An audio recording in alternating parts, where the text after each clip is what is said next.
मैं डॉक्टर हेम श्रीवास्तव। एक छोटा सा विषय रखते हैं, प्रोबेबिलिटी यानी अनुमान का गणित या अनुमान का विज्ञान। स्टैटिस्टिक्स तो विज्ञान का एक हिस्सा है, गणित का एक हिस्सा है, परंतु जब इसे बायोलॉजी में हम अप्लाई करते हैं, जीव विज्ञान में अप्लाई करते हैं, तो हम इसे बायोस्टैटिस्टिक्स कहते हैं। तो जब हम अध्ययन करते हैं जीव जंतुओं का, प्राणियों का, पूरे संसार का, जीवन के पैटर्न का, या शरीर के अंदर जीवित या मृत कोशिकाओं का, या जीवन के विभिन्न रूपों और अंगों का, तब इसकी ज़रूरत पड़ सकती है, क्योंकि वे बहुत सारे एस्पेक्ट्स का अध्ययन करना पड़ता है। वैसी स्थिति में जब बहुत लंबा चौड़ा अध्ययन सामने हो तो सारा कुछ एक एक करके हम नहीं कर सकते, उतनी हमारी सीमा ही नहीं है, हमारी सीमा के वो बाहर है।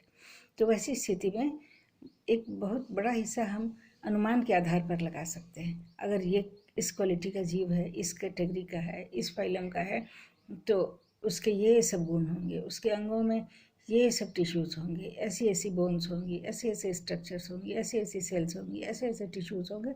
ये हम अनुमान के विज्ञान के आधार पर करते हैं। बहुत चीज़ अनुमान भी लगा लेते हैं। अगर 4 ये है तो 4 ऐसे भी होगा, 2 अगर 4 लिम्स है तो 2 हाइंड लिम्स भी होंगे, अगर 2 पैर हैं तो पक्षी है तो 2 पंख भी होने चाहिए।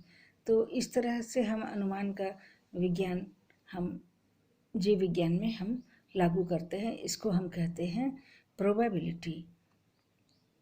तो ये संख्या को हम इससे जोड़ देते हैं, संख्या को हम अनुमान से जोड़ देते हैं, और इस अनुमान को हम जीवन से जब जोड़ देते हैं तो ये हो जाता है बायोस्टैटिस्टिक्स का वो हिस्सा जिसको हम कहते हैं प्रोबेबिलिटी, अंदाज का विज्ञान। अगर ये एनिमल है तो फिर इसके इतनी टीथ होने चाहिए, इसके गम्स में, इसके मसूड़े में इतनी हड्डियाँ होनी चाहिए, इसके जबड़े में ये हड्डियाँ होनी चाहिए। अगर ये एनिमल है तो इसके स्कल में, इसके खोपड़ी में ये सब हड्डियाँ होनी चाहिए। अगर ये सांप है तो उसके फेस पर या उसके जॉज पर ये सारे स्केल्स होने चाहिए, इतने होने चाहिए, इतने बड़े होने चाहिए, और यहाँ से यहाँ तक स्केल होने चाहिए। अगर सांप है तो उसका ये सब गुण होगा, उसमें खिंचली का स्वभाव होना चाहिए, और उसमें जहरीले दांत होने चाहिए, फैंग होने चाहिए जो जहर को इंजेक्ट करते हैं। तो ये सारी व्यवस्था होनी चाहिए। तो ये सब हम प्रोबेबिलिटी के तहत ले आते हैं। अगर हम प्रोबेबिलिटी का अध्ययन करते हैं तो उससे हम पाएंगे कि हमें जीवन का अध्ययन हमारे लिए कितना सुगम हो गया है। तो इस पर हम बाद में विस्तृत चर्चा करेंगे। अभी इतना ही, फिर मिलते हैं। जय भारत, धन्यवाद।